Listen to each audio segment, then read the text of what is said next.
दोस्तों नमस्कार, ये है मार्गदर्शन फॉर सिविल सर्विसेज। मैं अनुराग चौधरी। दोस्तों आज की वीडियो में प्रस्तुत है प्राचीन भारत के इतिहास का महत्वपूर्ण टॉपिक महाजनपदों का उदय और 16 महाजनपद। इसमें हम 6ठी शताब्दी ईसा पूर्व के भारत के राजनीतिक स्थिति में महाजनपदों के उदय, 16 महाजनपद तथा उन महाजनपदों से संबंधित महत्वपूर्ण तथ्यों को कवर करेंगे। ये वीडियो विभिन्न प्रतियोगी परीक्षाओं जैसे TGT, PGT, ELT grade, government inter college प्रवक्ता, गवर्नमेंट डिग्री कॉलेज, उच्चतर शिक्षा असिस्टेंट प्रोफेसर, केंद्रीय विद्यालय संगठन और बीपीएससी द्वारा आयोजित अध्यापक भर्ती परीक्षा के लिए बहुत ही उपयोगी है। तो आइए शुरू करते हैं 16 महाजनपदों के बारे में महत्वपूर्ण तथ्य और जानकारी। प्रायः सभी परीक्षाओं में यहाँ से प्रश्न अवश्य पूछे जाते हैं, इसलिए इस टॉपिक को अच्छे से तैयार करना जरूरी है। सबसे पहले जानते हैं महाजनपदों के उदय के बारे में। तो सामान्य तथ्य है, आप जानते हैं दोस्तों, महाजनपदों की कुल संख्या 16 थी। महाजनपद 16 थी और इनका उल्लेख जो है कहाँ पर मिलता है? 16 महाजनपदों का उल्लेख बौद्ध ग्रंथ अंगुत्तर निकाय में मिलता है। ये बहुत ही महत्वपूर्ण है, पूछा भी जाता है 16 महाजनपदों का उल्लेख कहाँ पर मिलता है। तो बौद्ध ग्रंथ अंगुत्तर निकाय। महावस्तु एक और बौद्ध ग्रंथ है, महावस्तु, ये भी याद रखिएगा, अंगुत्तर निकाय और महावस्तु में। तथा एक जैन ग्रंथ है, बहुत ही महत्वपूर्ण, आप जान लीजिए, भगवती सूत्र। भगवती सूत्र ये जैन ग्रंथ है। इन ग्रंथों में 16 महाजनपदों का उल्लेख मिलता है। दोस्तों 16 महाजनपदों में मगध, कौशल, वत्स और अवंती सर्वाधिक शक्तिशाली महाजनपद थे। 16 महाजनपदों में एक अश्मक महाजनपद था, अभी उसके बारे में हम जानेंगे। ये दक्षिण भारत में गोदावरी नदी के किनारे स्थित था। और एक और महत्वपूर्ण तथ्य जान लीजिए कि 16 महाजनपदों में वज्जी, देखिए वज्जी महाजनपद और एक और महाजनपद है वज्जी और मल्ल, दो बहुत ही महत्वपूर्ण हैं। वज्जी और मल्ल यहाँ पर गणतंत्रात्मक व्यवस्था थी, ये गणतंत्रात्मक व्यवस्था थी। अन्य महाजनपदों में राजतंत्रात्मक व्यवस्था थी। तो अभी हम गणतंत्र और राजतंत्र के बारे में भी जानेंगे। इसके अलावा दोस्तों महापरिनिर्वाण सूत्र में 6 महानगरों की सूचना मिलती है। एक ग्रंथ है महापरिनिर्वाण सूत्र, वहाँ पर 6 महानगरों की सूचना मिलती है, चंपा, राजगृह, श्रावस्ती, काशी, कौशाम्बी और साकेत। और 6ठी शताब्दी ईसा पूर्व में मगध ने अन्य महाजनपदों को जीतकर मगध साम्राज्य का विस्तार किया था या निर्माण किया था। इसके अलावा अगर गणतंत्र या गणराज्य की बात की जाए तो आप जान लीजिए दोस्तों, गणतंत्र में जो वैशाली का लिच्छवी गणतंत्र है, यहाँ पर मैं नोट कर दे रहा हूँ, वैशाली का लिच्छवी गणतंत्र, ये याद रखिएगा, वैशाली का लिच्छवी गणतंत्र ये विश्व का प्रथम गणराज्य माना जाता है। विश्व का प्रथम गणराज्य माना जाता है वैशाली का लिच्छवी गणराज्य। और ये वज्र संघ की राजधानी थी। इसका गठन 500 ईसा पूर्व में हुआ था। 4 शक्तिशाली महाजनपद कौन कौन से थे? तो मगध, कौशल, वत्स और अवंती, ये 4 सबसे शक्तिशाली महाजनपद थे। आइए महाजनपदों को एक एक करके समझते हैं। सबसे पहले हम जानेंगे अंगुत्तर निकाय में जिन 16 महाजनपदों का उल्लेख हुआ है, इसमें हम सबसे पहले काशी महाजनपद के बारे में जानेंगे। काशी, तो काशी ये इसकी राजधानी क्या थी? वाराणसी। काशी महाजनपद की राजधानी वाराणसी थी, याद रखिएगा। और दोस्तों मगध, कौशल और अंग के ऊपर काशी का अधिकार था। मगध, कौशल और अंग के ऊपर काशी का अधिकार था। इसकी जानकारी सोन नंद जातक से मिलती है। एक ग्रंथ है सोन नंद जातक, इससे ये जानकारी मिलती है कि काशी महाजनपद का अधिकार मगध, कौशल और अंग के ऊपर था। काशी का सबसे शक्तिशाली शासक ब्रह्मदत्त था, जिसने कौशल के ऊपर विजय प्राप्त की थी। तो याद रखिएगा, काशी महाजनपद की राजधानी वाराणसी थी और सोननंद जातक से ये पता चलता है कि मगध, कौशल और अंग के ऊपर काशी का अधिकार था। काशी का सबसे शक्तिशाली शासक जो है ब्रह्मदत्त था। ब्रह्मदत्त जो है ये काशी का सबसे शक्तिशाली शासक था। इसने कौशल पर विजय प्राप्त की थी। देखिए, तो ये जो भी महत्वपूर्ण तथ्य आपको बताए गए हैं, इन सबको आप नोट करते चलिएगा। कहीं पर जब आप पढ़ रहे हैं तो नोट करते चलेंगे, तो बाद में रिवीजन में आसानी रहेगी। दूसरे महाजनपद पर आते हैं, कौशल महाजनपद के बारे में जानते हैं।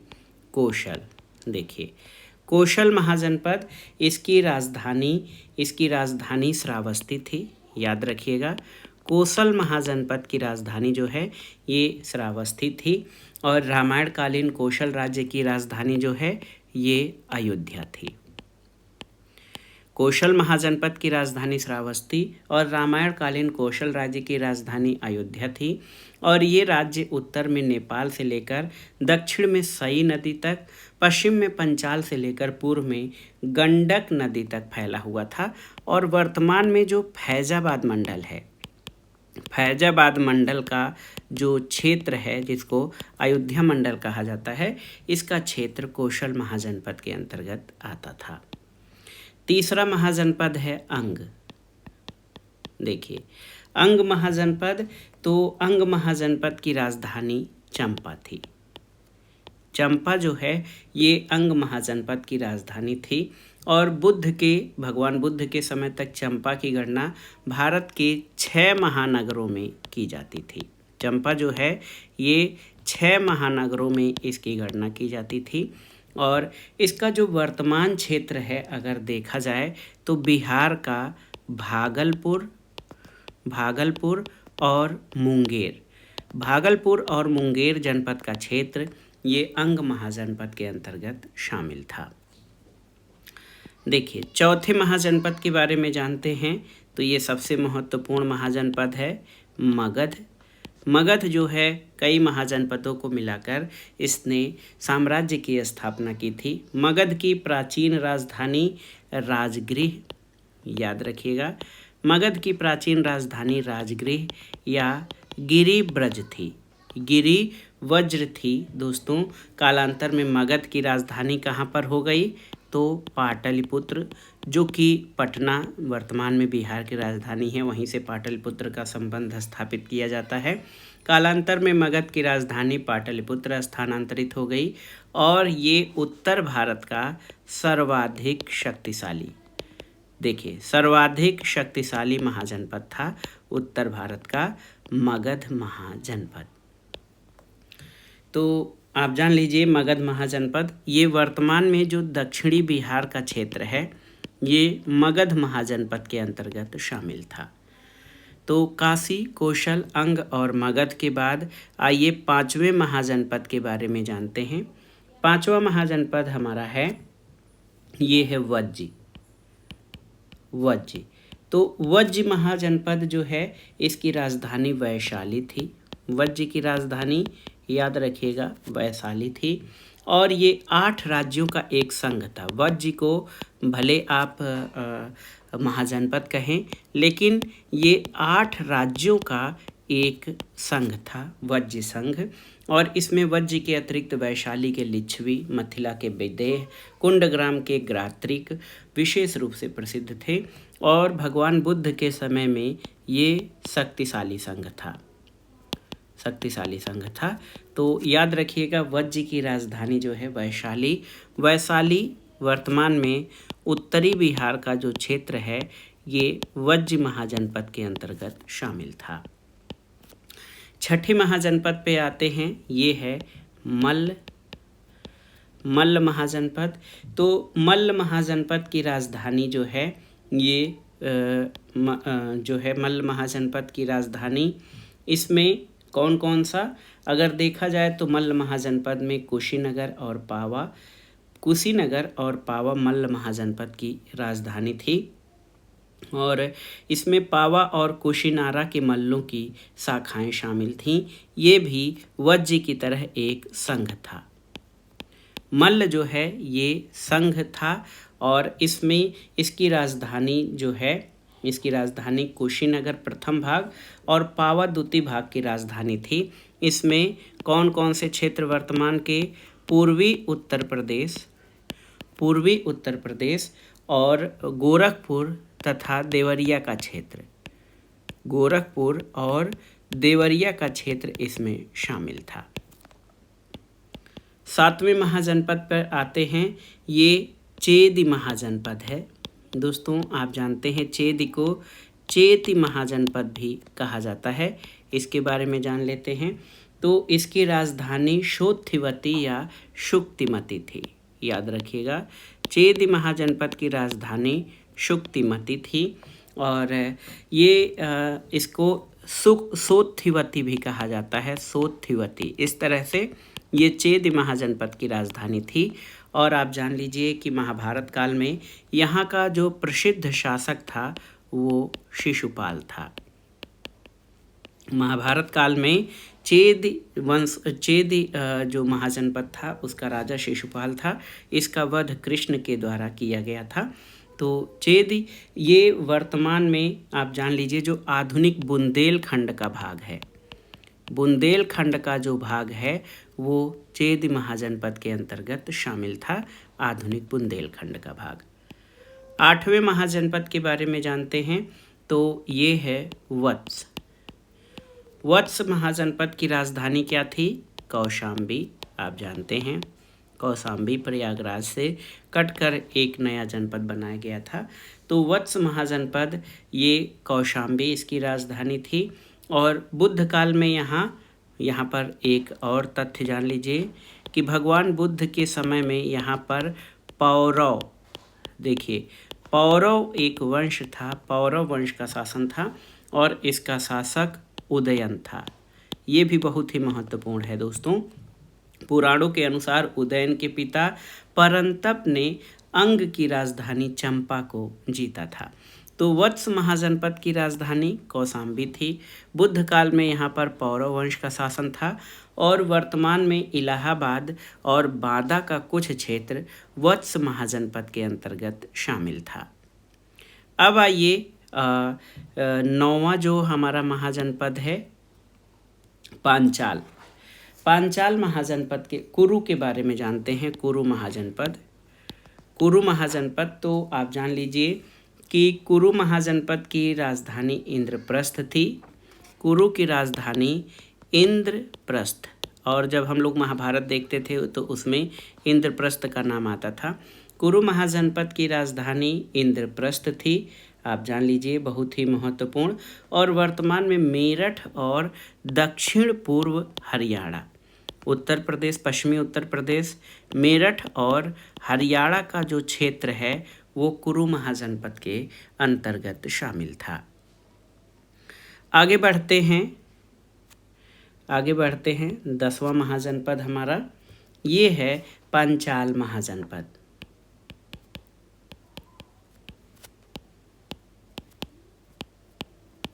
पांचाल महाजनपद ये महत्वपूर्ण है दोस्तों। पांचाल महाजनपद इसके 2 भाग पहले थे, उत्तरी पांचाल और दक्षिणी पांचाल। तो पांचाल महाजनपद जो है उत्तरी पांचाल था और दक्षिणी पांचाल इसके प्रारंभ में जो है 2 भाग थे। और आप जान लीजिए कि उत्तरी पांचाल की राजधानी अहिच्छत्र थी। नोट कर देता हूँ, अहिच्छत्र थी उत्तरी पांचाल की राजधानी, और दक्षिणी पांचाल की राजधानी जो है ये काम्पिल्य थी। ठीक, उत्तरी पांचाल और दक्षिणी पांचाल की राजधानी काम्पिल्य थी, ये याद करना जरूरी है। 11वां जो हमारा महाजनपद है जिसके बारे में हम जानेंगे ये मत्स्य महाजनपद। देखिए मत्स्य महाजनपद तो आप जान लीजिए दोस्तों इसकी राजधानी विराटनगर थी। मत्स्य महाजनपद की राजधानी विराटनगर थी और वर्तमान में राजस्थान के अलवर और भरतपुर का क्षेत्र इसके अंतर्गत शामिल था। जान लीजिए, मत्स्य महाजनपद की राजधानी विराटनगर थी। इसकी स्थापना विराट नामक राजा के द्वारा की गई थी और बुद्ध के समय में इस राज्य का कोई बहुत अधिक राजनीतिक महत्व नहीं था। वर्तमान में अलवर, भरतपुर यानी राजस्थान के जो क्षेत्र थे इसके अंतर्गत शामिल थे। अगले महाजनपद के बारे में जानते हैं, सूरसेन महाजनपद। तो ये भी एक महत्वपूर्ण महाजनपद था सूरसेन। और आधुनिक जो मथुरा, इसकी राजधानी, सूरसेन की राजधानी मथुरा थी। आधुनिक जो ब्रजमंडल का क्षेत्र है ये सूरसेन महाजनपद के अंतर्गत आता था। और प्राचीन यूनानी लेखक इस राज्य को सूरसेनोई और इसकी राजधानी को मेथोरा कहते थे। बुद्ध काल में यहाँ का राजा अवंतिपुत्र था जो बुद्ध के प्रमुख शिष्यों में से था। तो याद रखिएगा, सूरसेन महाजनपद की राजधानी मथुरा थी। आधुनिक ब्रजमंडल का क्षेत्र इसके अंतर्गत आता था। अगला जो हमारा महाजनपद है ये है अशमक। देखिए, अशमक महाजनपद के बारे में जान लेते हैं। तो जो अशमक महाजनपद है इसकी राजधानी पोतन या पोटली। अशमक महाजनपद की राजधानी पोतन या पोटली थी, याद रखिएगा। और इसके बारे में सबसे महत्वपूर्ण तथ्य ये है कि अन्य सभी महाजनपद उत्तरी भारत में अवस्थित थे, लेकिन ये दक्षिणी भारत में अवस्थित एकमात्र महाजनपद था गोदावरी नदी के तट पर। दोस्तों, इसकी राजधानी पोतन या पोटल थी। पुराणों से पता चलता है कि अशमक के राजतंत्र की स्थापना इक्ष्वाकु वंश के शासकों द्वारा की गई थी। आगे आते हैं अगले महाजनपद के बारे में। तो अवंती महाजनपद, अवंती, तो ये भी बहुत ही महत्वपूर्ण था राजनीतिक दृष्टि से। अवंती महाजनपद जो है ये महत्वपूर्ण था। इसकी राजधानी उत्तरी उज्जैनी, उत्तरी अवंती की राजधानी उज्जैनी और दक्षिणी की राजधानी जो है वो माहिष्मती थी। उत्तरी अवंती की राजधानी उज्जैनी, यहाँ पर उत्तरी अवंती और दक्षिणी अवंती देखते हैं। उत्तरी अवंती की राजधानी उज्जैनी और दक्षिणी अवंती की राजधानी, याद रखिएगा, ये माहिष्मती थी, माहिष्मती। और ये दोस्तों बहुत ही महत्वपूर्ण महाजनपद था, आप जान लीजिए। राजनीतिक और आर्थिक दोनों दृष्टि से उज्जैनी प्राचीन भारत का महत्वपूर्ण नगर था और यहाँ पर लोहे की खानें थी, यहाँ पर लोहे की खान थी और जो लौह कला का ज्ञान था यहाँ पर लोगों को बहुत अधिक था। अब आइए अगले महाजनपद के बारे में जानते हैं। ये है हमारा गांधार महाजनपद, गंधार। देखिए, गंधार महाजनपद की राजधानी क्या थी? तक्षशिला। देखिए, बहुत ही महत्वपूर्ण है। गंधार महाजनपद की राजधानी तक्षशिला और ये वर्तमान में पाकिस्तान का जो क्षेत्र है, कहाँ का? पेशावर और रावलपिंडी का जो क्षेत्र है वो गंधार महाजनपद के अंतर्गत आता था। आप जान लीजिए दोस्तों कि ये तक्षशिला जो है, तक्षशिला विश्वविद्यालय था और यहाँ पर जो कौटिल्य थे यहाँ पर अध्यापन कार्य करते थे। गंधार महाजनपद की राजधानी तक्षशिला थी। तक्षशिला प्राचीन विश्वविद्यालयों में शामिल है। और आपने जान लिया कि गांधार, ये तक्षशिला व्यापारिक नगर होने के साथ साथ ये शिक्षा का प्रमुख केंद्र था। तक्षशिला जो है शिक्षा का प्रमुख केंद्र था और प्राचीन विश्वविद्यालय की स्थापना यहाँ पर की गई थी। 16वें महाजनपद के बारे में जानते हैं। तो ये है 16वां महाजनपद कंबोज। कंबोज की राजधानी जो है ये राजपुर अथवा हाटक थी। कंबोज महाजनपद की राजधानी राजपुर अथवा हाटक थी और इसका क्षेत्र जो है वर्तमान कश्मीर में इसका क्षेत्र कंबोज महाजनपद का है। आप जान लीजिए ये गांधार का जो है पड़ोसी राज्य था। प्राचीन समय में कंबोज जनपद अपने श्रेष्ठ घोड़ों के लिए प्रसिद्ध था और यहाँ पर कई व्यापारी थे। घोड़ों के लिए प्रसिद्ध था कंबोज महाजनपद। तो याद रखिएगा, कंबोज ये इसकी राजधानी राजपुर या हाटक थी और ये घोड़ों के लिए प्रसिद्ध था और इसका जो वर्तमान क्षेत्र है ये कश्मीर में स्थित है। लास्ट में राजतंत्र और गणतंत्र में क्या प्रमुख अंतर है इसको जान लीजिए। हमने पहले भी चर्चा किया था कि राजतंत्र और गणतंत्र के बारे में हम आपको बताएंगे कि इन दोनों में प्रमुख अंतर क्या होता है इसके बारे में। दोस्तों, राजतंत्र में एकमात्र शासक जो होता है वो राजा होता है और ये प्रजा से, कृषकों से वसूलता है राजस्व। और गणतंत्र में राजस्व पर प्रत्येक कबीलाई कुलीन का अधिकार होता था। इसको भी गणतंत्र में भी शासक जो है वो राजा ही कहा जाता था। और राजतंत्र में शासक के पास एक नियमित व्यावसायिक सेना होती थी और गणतंत्र में प्रत्येक राजा अपने सेनापति के अधीन सेना रखता था, ये जान लीजिए। इसके अलावा राजतंत्र में ब्राह्मण प्रभावशाली थे लेकिन प्रारंभिक गणतंत्र में उनके लिए कोई स्थान नहीं था। गणतंत्र व्यवस्था में कुलीनों की समिति के अंतर्गत कार्य किया जाता था, जबकि राजतंत्र में निर्णय केवल एकमात्र शासक राजा के द्वारा लिया जाता था। तो दोस्तों, ये था आज का वीडियो। प्राचीन भारत के इतिहास के अंतर्गत 16 महाजनपद और उनकी विशेषताओं से संबंधित महत्वपूर्ण तथ्य और जानकारी जो आपके आगामी परीक्षाओं के लिए बहुत ही महत्वपूर्ण हैं। आप इन प्रश्नों को तैयार कर लीजिएगा। दोस्तों, वीडियो आपको कैसा लगा हमें कमेंट बॉक्स में ज़रूर बताइएगा। वीडियो को लाइक करें, शेयर करें और इस चैनल मार्गदर्शन फॉर सिविल सर्विसेज को सब्सक्राइब करें। वीडियो देखने के लिए धन्यवाद दोस्तों।